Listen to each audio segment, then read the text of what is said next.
상대적 시장 점유율이 의미하는 건 뭘까요? 상대적 시장 점유율이 높다. 상대적 시장 점유율이. 그러니까 지금 물론 이제 시장 점유율이 그냥 높은 기업, 그죠? 지금 KT 같은 경우 상대적 시장 점유율이 한 60% 정도 됐었잖아요, 아까. 비록 2위지만 상당히 매력이 있는 거죠. 왜냐하면 수익이 많이 창출될 수 있는 가능성이 있으니까. 자, 그래서 그렇게 이제 용어를 정리를 좀 해보고 거기 이제 그림을 그려보면 저도 여기다 그림을 그려볼게요. 여기가 마켓 그로스 레이시 있고 여기는 렐러티브 마켓 쉐어고 그 다음에 여기는 하이 로우 그 다음에 여기는 하이 로우 이렇게 해봅시다. 그리고 여기 이제 스타가 있고 여기 이제 퀘스천 마크가 있고 그리고 여기는 캐시카우가 있고 그리고 여기는 이제 개가 있어요. 개도. 자, 순서대로 번호를 붙여서 한번 이야기해 보도록 하겠습니다. 아, 이게 좋겠네요. 1, 2, 3, 4보다는 여기 2, 3, 4 이렇게 놨겠다. 자, 1번 한번 볼게요. 1번. 이제 사사분면으로 나눠지는데 1번 영역을 한번 제가 볼게요. 1번. 1번은 이름이 스타예요. 자, 결론부터 얘기하면 왜 스타라고 붙였냐면 예를 들면 어떤 조직이 그러니까 LG라는 기업이 여러 이제 계열사들이 있는데 계열사들 중에서 A라는 계열사가 상당히 사업이 유망해요. 우리가 유망한 경우 우리 이제 뭐 헐리우드 스타, 그죠? 배우들 중에서 상당히 대중들한테 인기가 많고, 그죠? 그리고 연기도 잘하고 여러 알려진 사람들을 우리가 스타라고 하잖아요. 아주 전망이 좋고. 그래서 우리가 사업 영역에 있어서도 상당히 유망하고 각광을 받을 수 있는 촉망되는 그런 사업을 우리가 스타라고 해서 약간 그 은유와 상징이 있어요. 자, 구체적으로 한번 예를 들어봅시다. SK 같은 경우에는 여러 가지 이제 사업 영역이 있는데 1990년대 이제 이동통신사들이 이제 성장하기 시작을 하죠. 여러분들은 기억 안 나실지 모르지만 저는 이제 대학교 처음에 들어왔을 때 휴대폰은 없었고요. 이른바 그 페이저라고 하는 삐삐도 없었어요. 대학교 들어와서 몇 년 있으니까 그죠? 삐삐가 막 생기더라고요. 그죠? 삐삐 여러분들 아실까 모르겠다. 근데 이제 삐삐 시대가 끝나고 이제 90년대 이제 중후반부터 핸드폰이 등장하기 시작하죠. 그래서 이제 이동통신 사업자들이 각광을 받는데 당시 이동통신은 이제 번호로 얘기하면 011이 있었고요. 그 다음에 017이 있었고 016, 018, 019가 있었어요. 지금은 이제 대다수 사람들이 이제 011로 다시요 010으로 이제 통합을 돼서 사용하고 있지만 그래서 011 같은 경우는 SK였고 그 다음에 017 같은 경우에는 코롱 쪽인가? 제 기억으로는 기억이 안 나요. 코롱 정확하지 않아요. 어쨌든 나중에 이제 017은 011로 이제 인수합병이 되고요. 016은 이제 지금의 이제 KTF 옛날에는 KT 과거에는 KTF라고 했고 018은 기억이 나네요. 여기는 이제 한솔이라고 해서 한솔텔레콤이라고 해서 한솔지시 여러분들 아시죠? 삼성에서 이제 반개로 나온 회사가 있어요. 그 다음에 이제 019는 이제 LG텔레콤. 지금은 이제 LG 플러스지만 017이 어떤 회사인지 기억이 안 나네. 근데 이런 상황이었는데 018은 또 016에 또 인수합병이 돼서 회사가 이렇게 세 개만 이렇게 남죠. 이렇게. 그래서 지금 2통 3사가 지금 이렇게 남아서 존재하는 거예요. 어찌 됐건 간에 1990년대 이제 중후반쯤에 SK텔레콤 같은 경우에는 그 투자를 많이 했을까요? 안 했을까요? 이 통사 부분에. 그러니까 SK 전체 그룹사에서 SK텔레콤에 투자를 많이 했을까요? 안 했을까요? 많이 했을 거예요. 왜냐하면 당시에 제가 기억하기로는 90년대 후반에 이 통사 가입자 수가 1년 단위로 뭐 100만 명, 200만 명씩 가입자가 늘었거든요. 그래프를 좀 그려보면 이 세로축을 가입자 수라고 하고 이게 이제 연도라고 하면 90년대 중반쯤에는 이렇게 시작했다가 그래프가 아마 이렇게 됐을 거예요. 그래서 이게 한 2000년대 초반 지금까지 이제 2000년대 초반 이후로 어떻게 돼요? 가입자 수가 그렇게 크게 뭐 이렇게 늘어나거나 줄어들진 않죠. 지금 뭐 제가 알기로는 SK텔레콤 가입자 수가 한 2천만 명이 좀 넘거든요, 그죠? 우리나라 인구의 거의 40% 이상. 그러다 보니까 우리나라 인구는 5천만 명이고, 그 다음에 이제 어린 애기들 뺐을 때, 그죠? 너무 또 어린 애기들은 휴대폰 안 갖고 있잖아요, 그죠? 유치원 정도 다니는 친구들은 초등학교에도 가야 휴대폰을 갖고 있으니까 그런 친구들 빼면 거의 절반 이상. 그리고 이제 요새는 형국이 이제 서로 이통사들 이제 고객들 서로 주거니 받거니 하는 추세잖아요. 그러니까 가입자 수가 늘어난다는 건 그만큼 뭐가 마켓 그로스 레이트 시장 성장률이 커질 수 있는 찬스가 되죠. 시장 성장률이 뭐라고 그랬어요? 척도가 되는 개념이 총 매출. 그러니까 이통사의 총 매출, 3사의 매출이 가입자 수가 늘어나면 늘어날수록 커질 수밖에 없죠. 그러니까 당연히 LG래 SK 입장에서는 이동통신 사업 영역이 상당히 유망한 사업이겠구나. 그죠? 그래서 이른바 여기 이름을 스타라고 지었다라는 거죠. 스타. 그러니까 스타 같은 경우에는 자원 배분이 많이 필요해요. 자원 배분이 상당히 많이 필요하다. 왜냐하면 광고도 해야 되고 이른바 이제 마케팅 비용이 생기잖아요. 마케팅 비용. 그 다음에 각광받는 산업은 어떻게 돼요? 여러 가지 투자를 해야 되죠. 그죠? 통합 품질이 좋아지도록 여러 가지 설비나 시설들을 확충하고요. 서비스 센터 같은 것도 만들어야 되고요. 제조업 서비스업 공이 다 투자 비용이 많이 든다. 그러니까 스타 같은 경우에는 수익 창출이 많이 예상은 되지만 어때요? 그만큼 투자할 돈도 퍼부어야 할 돈도 많아요. 그렇기 때문에 유망하다. 수익은 그래서 그렇게 크지 않다. 그래서 스타는 캐시카우하고 비교를 해보시는데 현재 SK텔레콤 같은 경우 어때요? SK텔레콤 같은 경우에는 가입자 수가 지금 더 이상 크게 증가하고 줄어들지 않고요. 그리고 90년대 그리고 2000년대 초반에 여러 가지 투자한 비용 때문에 막대한 수익이 쏟아지죠. 캐시카우라는 말을 붙인 게 뭐냐면 우리 그 목장에 가서 매일 아침 새벽에 우리 대관령에 가면 이제 그 젖소들 키우고 그러는데 소 젖을 짜서 이제 우리가 우유를 공급하듯이 현금이 그죠 캐시가 젖소가 우유를 공급하듯이 계속 쏟아진다는 얘기예요. 그래서 SK텔레콤 현재 SK텔레콤 같은 경우에는 막대한 수익이 쏟아진다, 그죠? 90년대 중후반에 여러 가지 투자했던 것들, 그죠? 이런 것들을 걷어들이는 시기다. 그러니까 어때요? 시장 성장률은 당연히 낮은 상황이죠, 그죠? 조금 전에 제가 아까 그림 그렸을 때 봤지만 이 그림 기억나시죠? 이 가입자 수가 완만하게 늘어났다가 고만고만한 추세로 이어지는 거.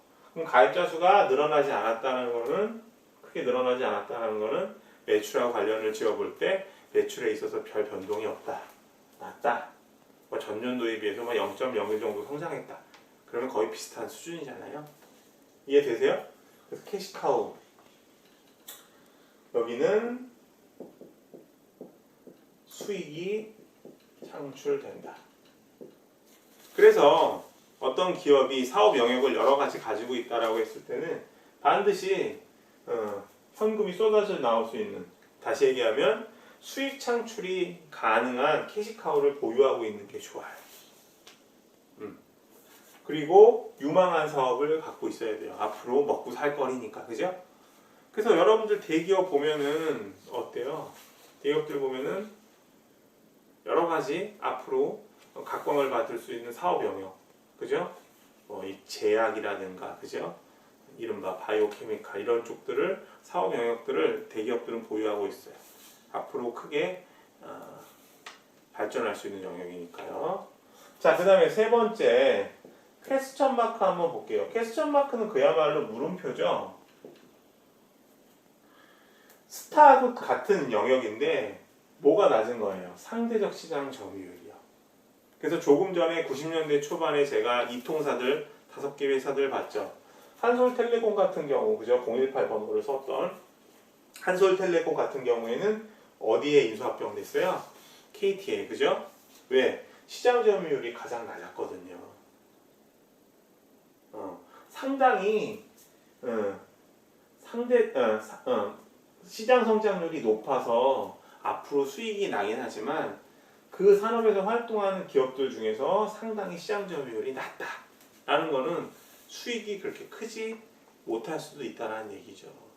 그래서 신중한 투자를 해야 된다. 스타와 같은 맥락으로 봤을 때는 신중한 투자를 해야 되는데 정확하게 알지 모르니까 물음표를 꽉 찍어 놓은 거예요. 그러니까 퀘스천 마크 같은 경우에는 이쪽에 사업 영역이 있다. 그러면 어떻게 돼요? 상대적 시장 점유율을 높이는 쪽으로 전략을 펼쳐야죠. 광고 비용을 많이 좀 더 쓰거나, 그죠? 그래서 이런 사례가 있어요. 그 오뚜기 같은 경우, 그죠? 오뚜기. 라면 그러면 어떤 회사가 시장 점유율이 높아요? 농심, 그죠? 근데 이제 라면 시장을 보면 오뚜기 있고, 그죠? 삼양라면 있고, 농심 있고, 또 뭐 있더라? 생각이 안 나요. 팔도 정도 있나요? 근데 오뚜기가 지금 많이 쫓아왔잖아요, 그죠? 또 왜 그래요? 코로나 시대에 맞춰서 라면을 먹는 사람들이 많이 늘어났다고 해요. 그러다가 보니까 시장 점유율을 높이는 게 상당히 중요했잖아요, 그죠? 그래서 지금은 뭐 거의 농심을 위협할 정도로 시장 점유율이 커졌다고 해요. 자, 시장 점유율이 극단적으로 낮은 경우에는 철수 같은 것도 한번 고려를 해봐야겠죠. 그래서 어찌됐건 시장 점유율이라는 측면에서 수익 창출은 상대적으로 적어질 수가 있으니까, 그죠? 1등하면 좋지만, 그래서 매력적인 거는 시장 성장률이 상당히 높고, 그죠? 시장 성장률이. 안타까운 거는 상대적 시장 점유율이 좀 낮은 쪽이니까 이런 경우에는 시장 점유율을 높이는 쪽으로 여러 가지 비용을 써야 된다. 그런데 너무 낮은 경우에는 밑 빠진 독에 물 붓기가 될 수 있잖아요. 그래서 신중한 선택을 해야 된다. 그래서 퀘스천 마크가 되고요. 독은 상당히 안 좋아요. 뭐가 안 좋냐면 상대적 시장 점유율도 낮고, 그죠? 시장 성장률도 낮은 산업이에요. 이른바 인기가 없는 산업이죠. 그래서 우리나라에 들어와 있는 이제 패스트푸드 같은 경우에는 시장이 커지지가 않죠, 그죠? 뭐 웰빙이다 뭐다 해서 사람들이 햄버거 잘 안 먹어요, 그죠? 그리고 뭐 수제버거도 많이 생기고요. 그러다 보니까 시장 점유율이 낮은 어떤 기업들은 시장에서 다 철수를 했어요, 우리나라에서, 그죠? 그래서 독 같은 경우에는 매력적이지 않다. 그래서 철수를 해야 된다. 철수. 이해되셨죠? 그래서 결과적으로 이제 정리를 해보면 지금 이거 왜 나왔어요? BCG 매트릭스. 우리가 알프레드 챈들러가 얘기했던 전략 개념 얘기하다가, 그죠? 알프레드 챈들러가 어떤 얘기했어요? 전략이란 기업의 장기적 목표 결정하는 거고, 그 다음에 경영자원 배분하는 거다. 경영자원을 배분할 수 있는 도구가 70년대 초반에 보스턴 컨설팅 그룹에서 만든 매트릭스를 통해서 이루어졌다. 자원을 배분할 때의 척도는 상대적 시장 점유율과 시장 성장률이다. 시장 성장률은 매출을 기준으로 한다. 전년 대비 높고 낮음을 따져본다. 그리고 RMS 같은 경우에는 상대적 시장 점유율이나 높고 낮은 기준이 대략 1 정도 된다. 조금 전에 아까 이 통사 3사를 통해서 우리가 이야기를 해봤죠. 그래서 각각 스타, 퀘스천 마크, 캐시카우, 독을 통해서 어떠한 영역에 있는 사업 영역에 자원을 배분해야 될지 한번 따져봤어요. 그걸 좀 잘 정리하시고요. BCG 매트릭스는 아주 시험에 잘 나오는 부분이니까. 자, 그렇게 좀 정리하고요. 그 다음에 이제 3번 볼게요. 3번은 이제 그 케니치 오마에라는 학자가 정의한 내용인데, 경영 전략은 효율적인 방법으로 기업의 핵심을 한번 적어볼까요? 경쟁 우위를, 그죠? 경쟁 우위.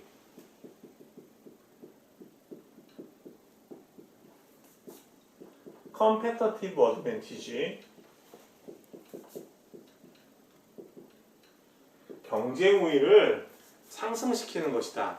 경쟁 우위라는 얘기를 이제 우리가 전략에서 많이 나오는데 앞에서 이제 설명을 좀 했었죠. 우리 그 전략 연구의 흐름 얘기했을 때 그 70년대 후반에 포터라는 사람이 등장하죠, 그죠? 포터라는 사람이 등장하고 배웠던 거 복습하면서 내용 한번 상기해 볼게요. 그 다음에 80년대 중반 이후에는 이제 프랄라드라는 학자가 등장하는데 둘 다 경쟁 우위가 중요하다는 이야기를 해요. 프랄라드는 어떤 얘기를 했냐면 포터부터 이야기해 봅시다. 포터 같은 경우에는 경쟁 우위가 중요해. 경쟁 우위를 획득하려면 어떻게 해야 돼? 매력적인 시장에 들어가야 돼. 매력적인 시장. 그래서 이른바 Five Forces Framework, 그죠? 진입자 위협, 경쟁자 위협, 대체제 위협, 공급자, 구매자 위협이 낮은 상업에서 활동을 해야 돼. 예. 조금 더 얘기하면 그래서 뭐 차별화 전략을 쓸 수도 있고, 뭐 저비용 전략을 쓸 수도 있고, 뭐 저원가 전략을 쓸 수도 있고 이런 얘기를 했고요. 그러다 보니까 포터는 경쟁 우위를 어디서 찾았냐면 위협이 덜한, 그죠? 위협 요인이 덜한 시장, 그러니까 수익 창출이 가능한 그런 시장을 찾아가는 것.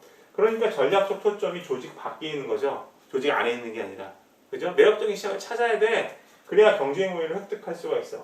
프랄라드는 어떤 입장이냐면 이 사람은 이제 후대에 나온 사람이니까 포터는 70년대 후반, 이 사람은 80년대 중반 이후에 활동한 사람이니까 각광을 받은 이론들을 제시한 사람이니까 프랄라드의 주장은 80년대 중반 이후 오니까 모든 시장은 다 경쟁을 해. 경쟁을 하니까 매력적인 시장 찾기가 쉽지가 않지. 위험 요인이 중요한 게 아니고 모든 시장이 다 경쟁이 치열하니까 기업이 핵심 역량을 가져야 돼. 코어 컴피턴시. 이 핵심 역량이라는 거는 이른바 60년대에 가면 톰슨이라는 학자가 테크니컬 레셔널리티, 이른바 기술적 합리성이라는 개념을 설명하죠. 그 개념이랑 유사한 개념이에요. 다 연결이 되죠. 자, 어찌됐건 간에 핵심 역량을 가져야 돼. 그 핵심 역량은 어디서 우리가 찾을 수 있냐면 조직이 보유한 자원에서 찾아야 돼. 이른바 이런 생각을 자원 기반 관점이라고 했죠. 리소스 베이스드 뷰라고 해서 RBB라고 이야기를 했잖아요. 그죠? 이렇게 정리를 하시면 될 것 같아요. 자, 이 정도로 정리하시고요. 5페이지 한번 보실게요. 5페이지 그림은 제가 이제 그 전략 부분 강의를 하면서 이 그림이 이제 여러분들 보시기에는 뭐지 좀 복잡해 보이기도 하고 뭐 글씨가 이렇게 많아라고 되어 있는데 이게 상당히 중요한 전략 구현에 있어서의 진짜 중요한 로드맵을 설명하고 있어요. 거기 우리 저기 그 하늘색으로 된 가운데 부분 여러분들 핸드아웃 5페이지에요. 거기 보시면 이렇게 돼 있죠. 스트래티지 프레임. 우리말로 하면 이제 전략 틀이죠. 전략 틀. 전략 틀.